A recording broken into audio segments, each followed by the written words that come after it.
Soy Margarita. Tengo 83 años. Mi hija Linda estuvo en mi sala de estar el mes pasado y dijo, «Mamá, tenemos que hablar sobre esta casa». Sabía lo que venía. La conversación que toda persona mayor teme. Aquella en la que tus hijos deciden que ya no puedes cuidarte a ti misma. No lo dijo de esa manera, por supuesto. Dijo que estaba preocupada. Dijo que la casa es demasiado trabajo para mí. Usó ese tono cuidadoso que la gente emplea cuando piensa que eres frágil. Pero lo que quiso decir fue, no confío en que puedas vivir sola de forma segura. ¿Y sabes cuál fue la peor parte? Que no se equivocaba del todo, porque me había aferrado a cosas, objetos, rutinas, habitaciones enteras llenas de mi pasado, que hacían mi vida más difícil, no más fácil. Cosas que hacían que mi casa pareciera caótica para cualquiera que entrara. Cosas que hacían que pareciera que no podía valerme por mí misma. Quiero hablarte de 5 cosas de las que finalmente me deshice. No porque algún experto en organización me lo dijera. No porque viera un programa de televisión sobre cómo ordenar, sino porque me di cuenta, si no tomo el control de mi espacio ahora, alguien más lo hará por mí. Y no tendré ni voz ni voto en lo que se queda y lo que se va. Acto 1. La visita. Linda vive a 4 horas de distancia. No visita a menudo, quizás 3 veces al año, principalmente en días festivos. Hablamos por teléfono todos los domingos. Me pregunta cómo me siento. Le digo que bien. Me pregunta si necesito algo. Le digo que no. Es una rutina que hemos perfeccionado durante décadas. Pero esta visita fue diferente. No llamó antes. Simplemente apareció un martes por la tarde, con esa sonrisa tensa, que significa que ya ha tomado una decisión y solo está esperando el momento adecuado para decírmelo. Caminó por mi casa lentamente, demasiado lentamente, mirando todo como si estuviera haciendo un inventario. La pila de periódicos junto a mi sillón de lectura. El andador extra que guardo en el pasillo por si el de mi dormitorio se rompe. Las cajas en la habitación de invitados que no he abierto desde que Ricardo murió. No dijo nada al principio, solo miró.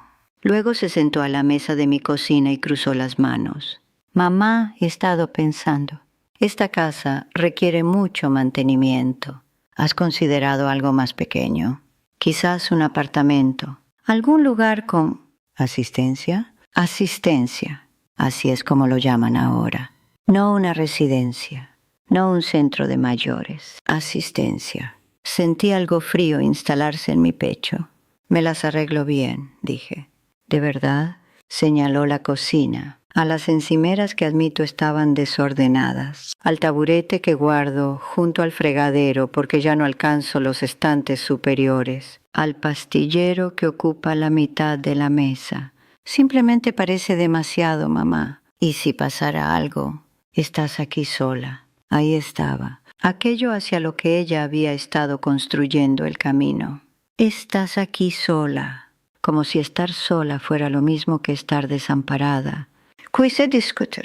Quise decirle que he vivido en esta casa durante 43 años, que conozco cada tabla del suelo que cruje y cada ventana rebelde, que irme significaría perder el último lugar que todavía siento como mío.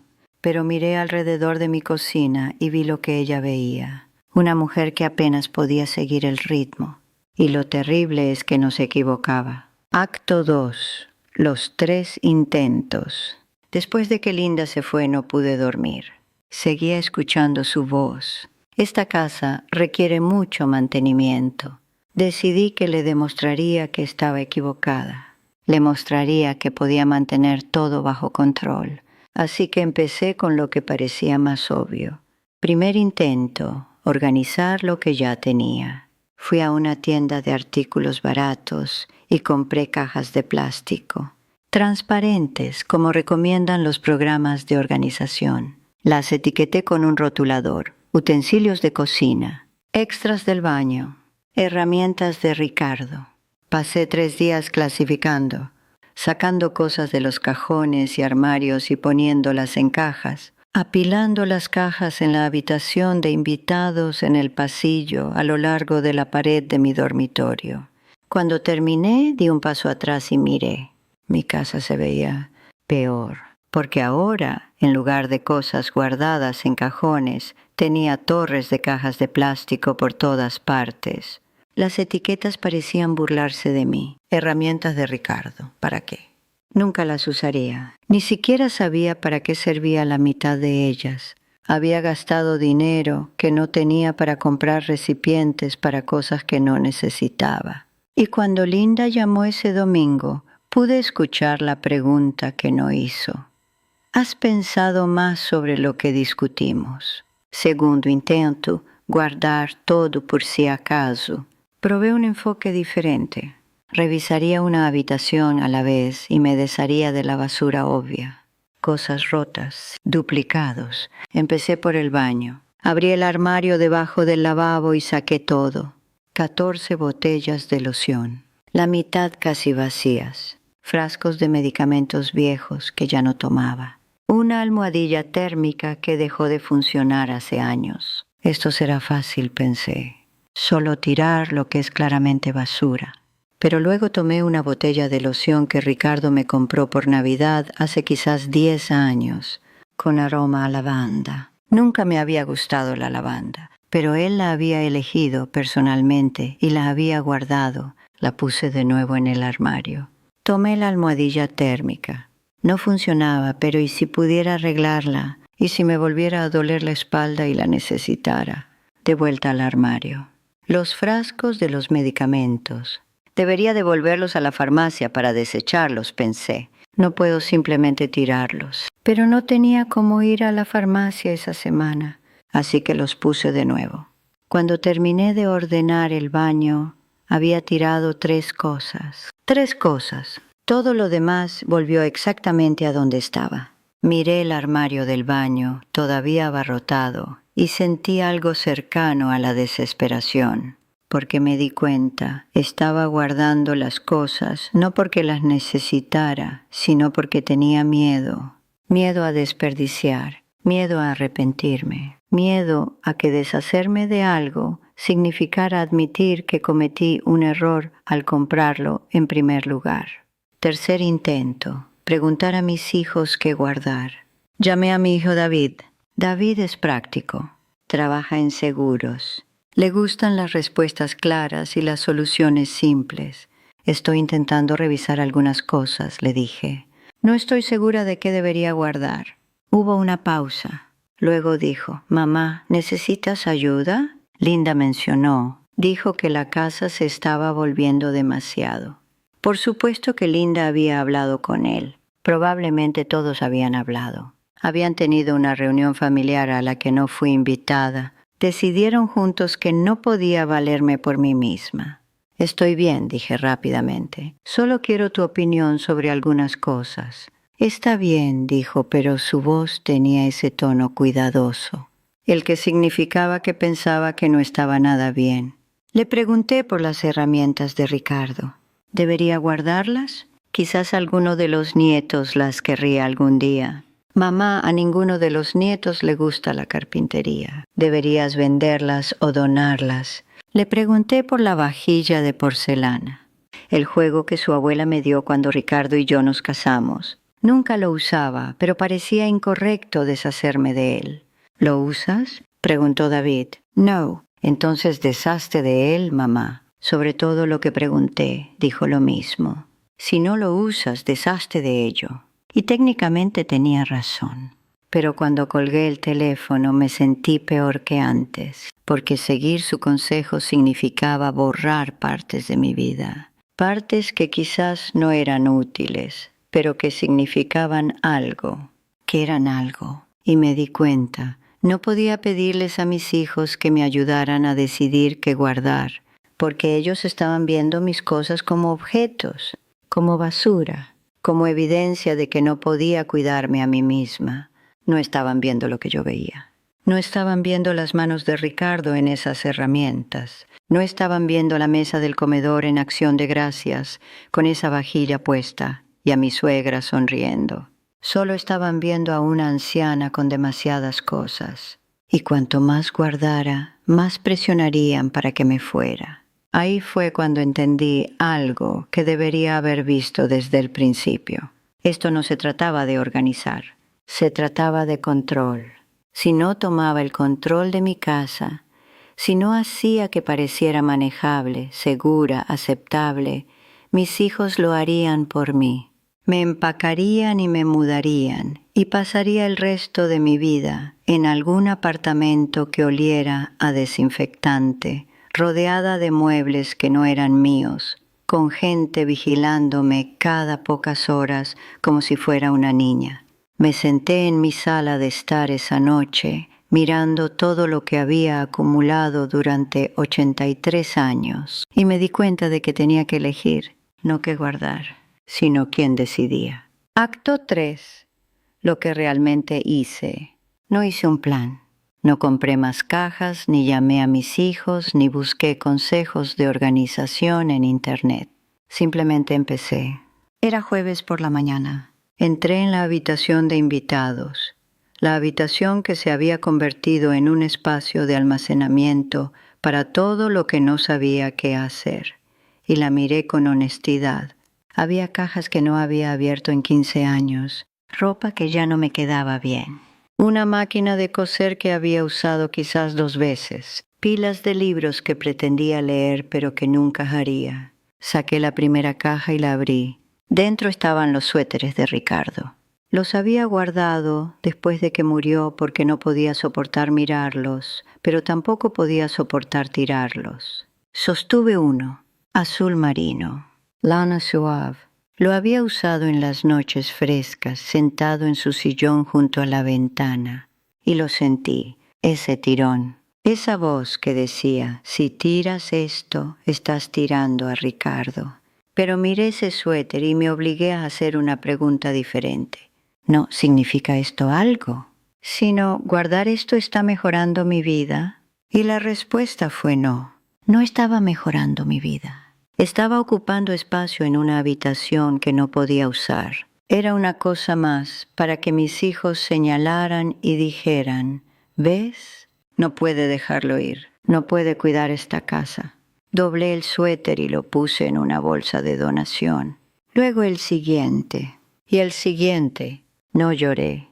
Pensé que lo haría, pero no lo hice, porque me di cuenta, Ricardo no estaba en esos suéteres. Estaba en mi memoria, y nada de lo que tirara podía tocar eso. Continué. Tiré la máquina de coser. La había guardado pensando que quizás volvería a coser, pero nunca lo haría. Mis manos no funcionan como antes. Tiré la ropa que había estado guardando para algún día. Algún día perdería peso. Algún día tendría un lugar elegante al que ir. Ese día no iba a llegar. Y guardar esa ropa solo me recordaba cada día a la persona que ya no soy. Revisé la cocina y me deshice de utensilios duplicados, artilugios que nunca había usado, la panificadora que compré hace 20 años y usé exactamente una vez. Tiré la vajilla de porcelana. Sé que suena impactante. Era cara. Fue un regalo. Pero no la había usado en 30 años y ninguno de mis hijos la quería. Guardarla no honraba nada. Solo ocupaba espacio. Tiré las herramientas de Ricardo, todas ellas. Me quedé con un martillo y un destornillador, y el resto fue para una organización benéfica. Al final de la semana había llenado 12 bolsas de basura y 6 cajas para donar, y mi casa cambió. La habitación de invitados volvió a ser una habitación, no un almacén. Una habitación donde alguien realmente podría dormir si venía de visita. Las encimeras de la cocina estaban despejadas. Podía cocinar sin tener que mover cosas primero. El pasillo estaba abierto. No tenía que sortear cajas, muebles y cosas que no pertenecían allí. Pero esto es lo que no esperaba. No fue solo la casa lo que se sintió diferente. Yo me sentí diferente, más ligera. No físicamente, aunque era más fácil moverse, sino mentalmente. No me di cuenta de cuánta energía estaba gastando cada día solo mirando todas esas cosas. gestionándolas, sintiendo culpa por ellas, preocupándome por lo que les pasaría. Deshacerme de ellas no se sintió como una pérdida, se sintió como un alivio. Las 5 cosas. Así que déjame decirte específicamente de qué me deshice. No como una lista, sino como una historia sobre lo que cada cosa me estaba costando. Cosa 1. Ropa que ya no me queda bien. Tenía un armario lleno de ropa de cuando era más joven. Tallas más pequeñas, estilos diferentes. Una chaqueta rosa que usé en la boda de Susana. Un vestido que usé en mi 50º cumpleaños. Seguía pensando que volvería a entrar en ella o que la necesitaría para algo. Pero cada vez que abría ese armario me sentía mal, porque esa ropa era un recordatorio de un cuerpo que ya no tenía, una vida que ya no estaba viviendo. Deshacerme de ella no significaba rendirme, significaba aceptar quién soy ahora y hacer espacio para ropa que realmente me queda bien, que realmente uso. Cosa 2. Artículos de hogar duplicados. 3 abrelatas. 4 juegos de tazas medidoras. 6 cucharas de madera. Los había acumulado durante décadas. Algunos eran regalos. Otros los compré cuando no podía encontrar el que ya tenía. Pero tener varios no hizo mi vida más fácil. Hizo que cada cajón estuviera abarrotado. Hizo que encontrar algo fuera más difícil. Me quedé con uno de cada cosa que realmente usaba. Todo lo demás fue a donación. Cosa 3. Electrónica rota o anticuada.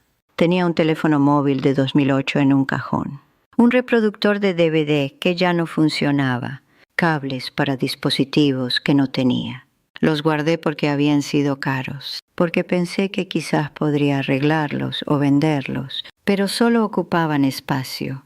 Creaban desorden. Hacían que mi casa pareciera caótica para cualquiera que visitara. Los tiré, todos ellos. Cosa 4. Libros que nunca leeré. Me encantan los libros, siempre me han encantado. Pero tenía estanterías llenas de libros que había comprado con buenas intenciones y nunca había abierto. Libros de autoayuda, novelas que la gente recomendaba. Libros sobre pasatiempos que pensé que empezaría. Guardarlos no me hacía más propensa a leerlos. Solo me hacía sentir culpable cada vez que pasaba junto a ellos. Me quedé con los libros que realmente había leído y amado. Todo lo demás fue a la biblioteca para su venta anual. Cosa 5. Cosas que guardaba para mis hijos para algún día. Esto fue lo más difícil. Tenía cajas de cosas que pensé que mis hijos o nietos querrían eventualmente. Álbumes de fotos, juguetes viejos, la colección de cromos de béisbol de Ricardo. Pero ninguno de ellos había pedido nunca estas cosas. Y cuando realmente se las ofrecí, rechazaron cortésmente. Tenían sus propias vidas, sus propias casas, llenas de sus propias cosas. Guardar estos artículos no les estaba ayudando. Solo estaba llenando mi casa con cosas que nadie quería. Guardé algunas fotos significativas, escaneé algunas otras. El resto lo dejé ir. ¿Y sabes qué? Ninguno de mis hijos lo notó. Porque ellos no querían las cosas, querían que yo estuviera bien. 2 semanas después de terminar, Linda llamó. Voy a ir de visita el próximo mes, dijo. Quería hablar más sobre opciones. Sentí ese temor familiar. Pero dije, está bien, ven a visitarme. Cuando llegó, caminó por la casa de la misma manera que antes. Pero esta vez su rostro cambió. Miró las encimeras despejadas, el pasillo abierto. La habitación de invitados que volvía a ser una habitación. Mamá, dijo lentamente, ¿Alguien te ayudó con esto? No, Die, lo hice yo misma. Se quedó callada por un momento. Luego dijo, se ve muy bien. Chevet, manejable.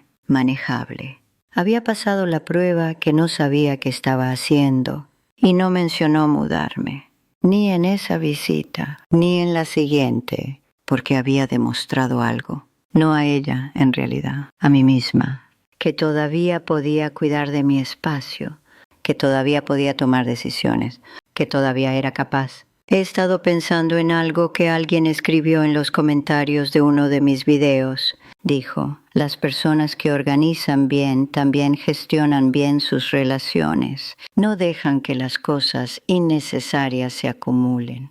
Creo que es verdad. Cuando te aferras a todo, cada objeto, cada dolor, cada versión antigua de ti misma, no tienes espacio para lo que realmente está aquí ahora. Y lo que está aquí ahora es todo lo que realmente tenemos. De hecho, debería mencionar algo. He estado escribiendo más últimamente, algo que nunca pensé que haría a mi edad. He reunido lo que he aprendido sobre cómo mantener la independencia, sobre cómo mantener el control cuando todos a tu alrededor piensan que ya no puedes valerte por ti misma. Lo llamé El Código de la Libertad. Es solo un libro digital.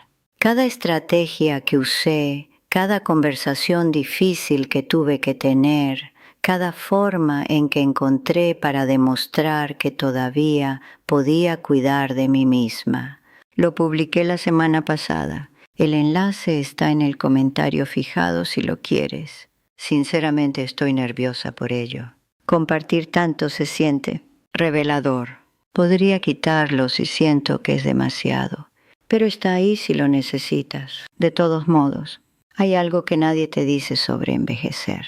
No es que las cosas se vuelvan más difíciles, aunque lo hacen, es que todos empiezan a vigilarte. Vigilar señales, pruebas de que ya no puedes valerte por ti misma. Razones para intervenir y tomar el control. Y las cosas que guardas, el desorden, los artículos rotos, las habitaciones que ya no puedes usar, se convierten en evidencia. No evidencia de tu vida, evidencia de tu declive. Eso es lo que quiero que entiendas. Cuando te aferras a todo, no estás preservando tu pasado. Le estás dando a otras personas permiso para controlar tu futuro. Si te aferras a las cosas porque tienes miedo a desperdiciar, miedo a arrepentirte, miedo a lo que significa dejar ir, lo entiendo. Sentí todo eso, pero puedo decirte que hay al otro lado. Paz, espacio, prueba de que todavía eres capaz de tomar decisiones sobre tu propia vida. Y la satisfacción silenciosa de caminar por tu casa y ver un espacio que funciona para ti, no para quien solías ser, no para quien otros creen que deberías ser, para quien eres ahora mismo. Gracias por sentarte conmigo hoy, por escuchar. Si esto te ayudó, si te hizo pensar sobre algo de manera diferente, estaría agradecida si te suscribieras. Me ayuda a saber que estas conversaciones importan. Y si quieres leer más, si quieres cada detalle que no tuve tiempo de compartir aquí, el libro está en el comentario fijado. Por ahora, al menos. Cuídate, lo que sea que eso signifique para ti.